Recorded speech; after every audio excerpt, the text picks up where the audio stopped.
السلام علیکم ورحمۃ اللہ وبرکاتہ۔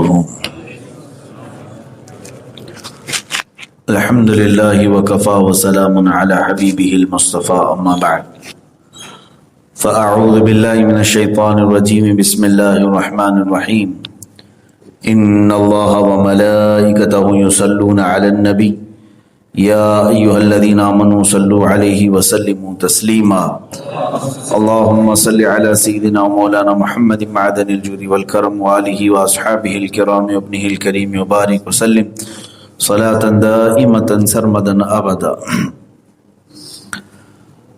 انسان کے جسم سے روح جب الگ ہو جاتی ہے تو یہ کہاں رہتی ہے، اس کا مقام کیا ہے،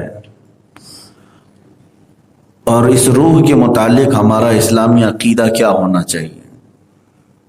میں نے پچھلے کئی دنوں قبل غالباً روح کے متعلق کوئی بیان دیا تھا، اس پر کچھ سوال بھی مجھے آیا، اس کا تصفیہ بھی کروں۔ بعض لوگوں کا عقیدہ ہے کہ فلاں کے جسم میں روح آتی ہے، فلاں کی روح آتی ہے، اور اس کے جسم میں حاضر ہو کر کے فلاں بولتے ہیں۔ ان تمام کے معاملات کیا ہوتے ہیں؟ اس کو ایک صاحب نے ایک واقعے سے نقل کر کے دلیل کے طور پر پیش کیا کہ روح کسی کے جسم میں آ سکتی ہے۔ اس سلسلے میں آج آپ سے گفتگو کرتا ہوں، اور ہمارا تعلق جو ذکر کی مجلس کا ہے یہ زیادہ سے زیادہ روح سے ہی ہوتا ہے۔ ہم اپنی روح کی تربیت کے لیے ہی ان مجالس میں شرکت کرتے ہیں۔ اللہ تبارک و تعالیٰ نے روح اور جسم کے متعلق قرآن عظیم میں کیا فرمایا؟ پہلی بات تو یہ ہے کہ روح کے متعلق رب تعالیٰ فرماتا ہے، رسول اگر آپ سے کوئی روح کے بارے میں سوال کرے تو آپ فرما دیں، یسألونک عن الروح قل الروح من امر ربی، آپ فرما دیں کہ روح یہ اللہ کا حکم ہے، اللہ کا حکم ہے۔ اسی سے یہ بات ثابت ہوتی ہے کہ روح کو فنا نہیں ہے، یہ عقیدہ یاد رکھ لیں، روح کو فنا نہیں ہے۔ باقی دنیا میں جو کچھ بھی ہے سب فنا ہونا ہے، یعنی جسم ہمارا فانی ہے، فنا ہو جائے گا۔ دنیا میں جو کچھ بھی ہے، زمین، آسمان، چاند، سورج، یہ سب کو فنا ہے۔ روح چونکہ اللہ کا حکم ہے اور اللہ کی صفت یا اللہ کا حکم، کوئی فانی نہیں۔ جیسے قرآن پاک بھی، اس کو بھی فنا نہیں ہے، وہ ہمیشہ باقی رہنے والا ہے۔ قرآن کا مطلب آپ یہ نہ سمجھیں جو اوراق ہیں، جو چھپا ہوا ہے، یہ تو ورق بوسیدہ ہوتے ہیں، ہم انہیں دفن بھی کرتے ہیں، پانی میں بہاتے ہیں۔ قرآن کا مطلب یہ نہیں ہے، قرآن اللہ کا علم ہے جو اللہ کے علم میں موجود ہے۔ یہ سارے اوراق بھی ختم ہو جائیں تب بھی قرآن ختم نہیں ہوگا، اس لیے کہ وہ اللہ کی صفت ہے، وہ ہمیشہ باقی رہے گا۔ بعض لوگ یہ کہتے ہیں کہ روح بھی فانی ہے، فنا ہو جائے گی، یہ غلط عقیدہ ہے۔ اعلیٰ حضرت فاضل بریلوی رضی اللہ تعالیٰ عنہ نے فرمایا، جو روح کو فنا مانتا ہے وہ بد مذہب ہے، بد عقیدہ ہے۔ اب بات یہاں سے شروع کی جاتی ہے کہ روح کے قبض ہونے کے بعد یہ کہاں جاتی ہے۔ دو فرشتے ہیں جن کے حوالے کی جاتی ہے، دونوں الگ الگ فرشتے ہیں۔ مومنین کی جب روح قبض کی جاتی ہے تو ایک فرشتے ہیں رمیائیل، جن کے حوالے کی جاتی ہیں ساری روحیں، اور کافروں کی جب روحیں قبض کی جاتی ہیں تو ایک فرشتہ ہے دوما نام سے، اس فرشتے کے حوالے ہوتی ہیں۔ اب یہ دو فرشتے ڈیوٹی پر مقرر ہیں ان روحوں کے لیے، خازن، جیسے خزانے کی حفاظت کی جاتی ویسے وہ روحوں کی حفاظت۔ اور فرشتہ کوئی بھی اللہ کا ایک بال برابر بھی اللہ کے حکم کے خلاف نہیں کرتا، وہ اپنے کاموں پر مکمل پہرے داری دیتے ہیں۔ تو مومنین کی روحیں قبض ہونے کے بعد فرشتے کے تابع ہیں، لیکن فرق یہ ہے، حدیث پاک میں حضور اکرم صلی اللہ تعالیٰ علیہ وسلم نے ارشاد فرمایا، مومنین کی روحوں کو اللہ آزاد فرماتا ہے، وہ جہاں چاہیں سیر کرتی ہیں۔ بعض مومنین کی روحیں سبز پرندوں کی شکل میں جنت کی سیر کر رہی ہوتی ہیں، جو آپ نے دیکھا نا کہ بہت سارے خواب آپ نے سنے کہ فلاں کو ہم نے جنت میں دیکھا، فلاں جنت میں ٹہل رہے تھے، یہ سب معاملات تو روحوں کے ہیں۔ اب تک تو جنت میں کوئی انٹر نہیں ہوگا، جب حساب کتاب ہوگا قیامت کے دن تب جنت میں جائے گا۔ لیکن جن لوگوں کو دنیا میں انتقال کے بعد لوگوں نے جنت میں دیکھا ہے، یعنی وہ ان کی روحوں کو دیکھا ہے، روحیں سیر کرتی ہیں جنت کی، یہ مومنین کی روحیں ہیں، ان کو اختیار ہے۔ اور قرآن پاک میں دو آیتوں میں یہ الفاظ بھی آئے ہیں، کلا ان کتاب الابرار لفی علیین وما ادراک ما علیون، اور ایک میں ہے ان کتاب الفجار لفی سجین وما ادراک ما سجین۔ علیین اور سجین یہ دو وادیاں ہیں۔ علیین میں تمام مومنین کی روحیں پہنچ جاتی ہیں۔ یہ کہاں ہے علیین جگہ؟ 7ویں آسمان کے اوپر علیین اس جگہ کو کہتے ہیں۔ یہ مومنین کی روحوں کے رہنے کی جگہ ہے۔ فرشتہ ہے رمیائیل جو ان کی حفاظت پر مامور ہے، لیکن وہ آزاد بھی ہیں، وہ روحیں علیین میں پہنچائی تو جاتی ہیں، آزاد ہے، جنت کی سیر کرنا چاہیں سیر کریں۔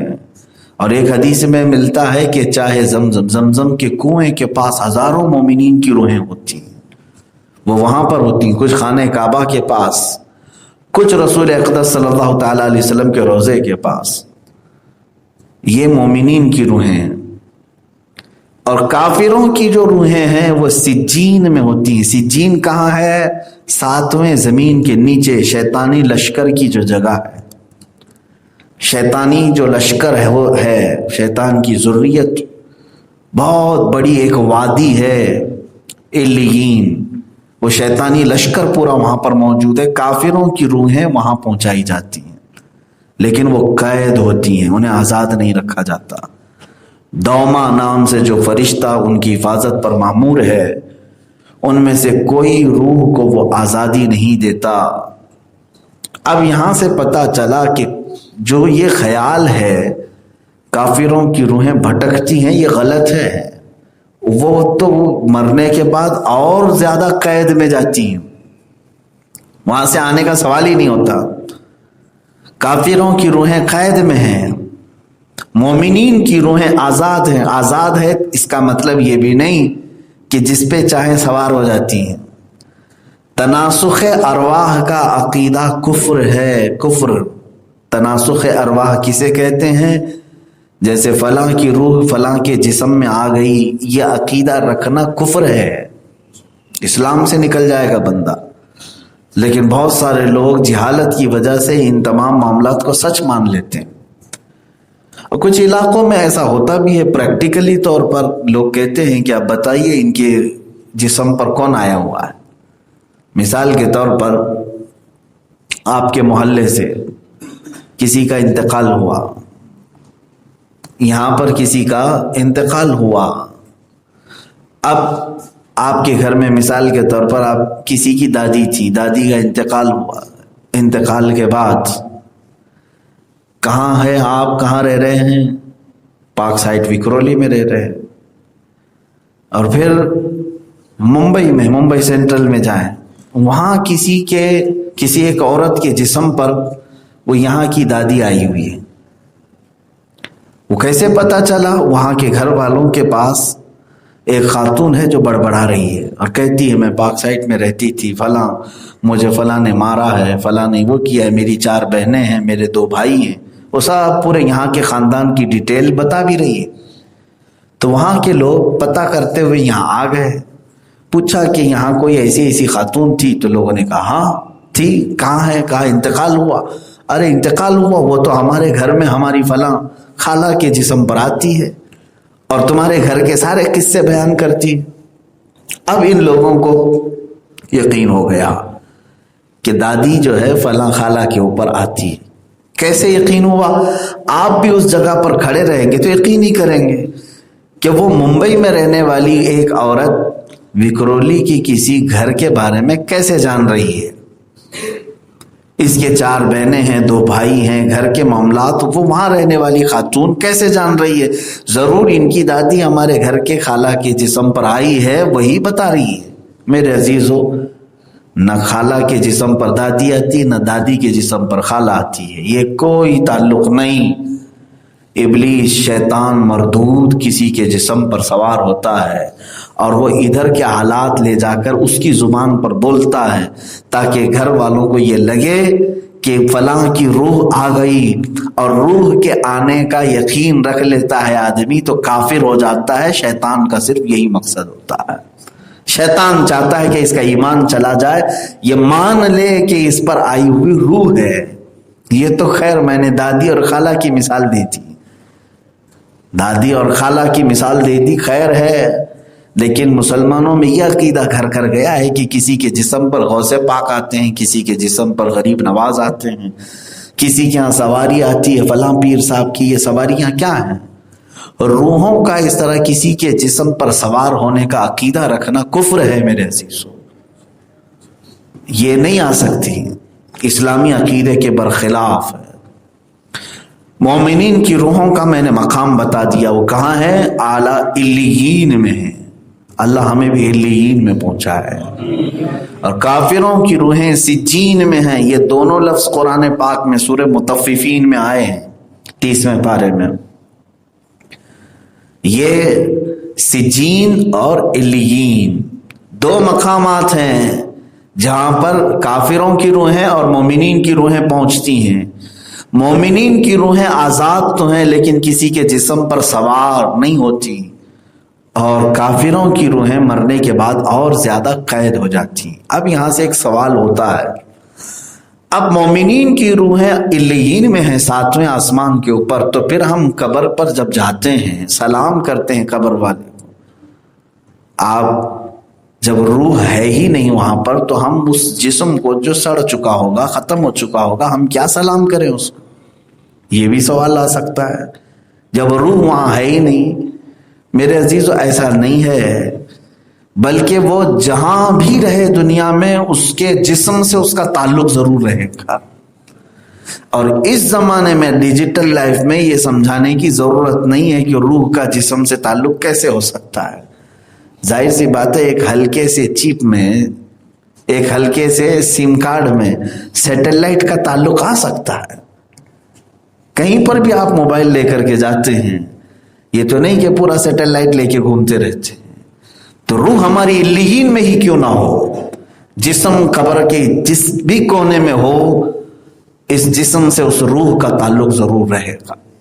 اور قبر میں جو کچھ بھی سزا ہو کہ جزا ہو، عذاب ہو کہ ثواب ہو، دونوں کا مزہ روح ضرور چکھتی ہے۔ روح کا تعلق جب جسم سے الگ ہوتا ہے تو اعلیٰ حضرت رضی اللہ تعالیٰ عنہ نے لکھا ہے احادیث کی روشنی میں کہ سننے دیکھنے کی طاقت اور ڈبل ہو جاتی ہے اور بڑھ جاتی ہے۔ دنیا میں جو ہم دیکھتے تھے سنتے تھے اس سے کئی زیادہ بڑھ جاتی ہے طاقت روح کے جسم سے الگ ہونے کے بعد۔ اسی لیے تو حدیث پاک میں ہے، رسول پاک صلی اللہ تعالیٰ علیہ وسلم فرماتے ہیں، تم جب قبرستان میں چلتے ہو تو تمہارے پیروں کی چرچراہٹ کی آواز بھی مردہ سنتا ہے، یعنی چپل کی آواز تک قبر میں اسے سنائی دیتی۔ سننے کی طاقت روح کی بڑھ جاتی ہے، روح کی طاقت بڑھ جاتی ہے۔ اچھا، یہ صرف مومنین کے متعلق نہیں، کافروں کے متعلق بھی ہے۔ کافر کے روحیں بھی سنتی بھی ہیں، دیکھتی بھی ہیں۔ کافروں کی روحیں بھی، خود جنگ بدر کے مقتولین جو تھے، جتنے بھی کافر قتل ہو چکے تھے 70 کے قریب، ایک گڑھے میں ان سب کو جمع کر کے حضور صلی اللہ تعالیٰ علیہ وسلم نے ان پر خطبہ دیا۔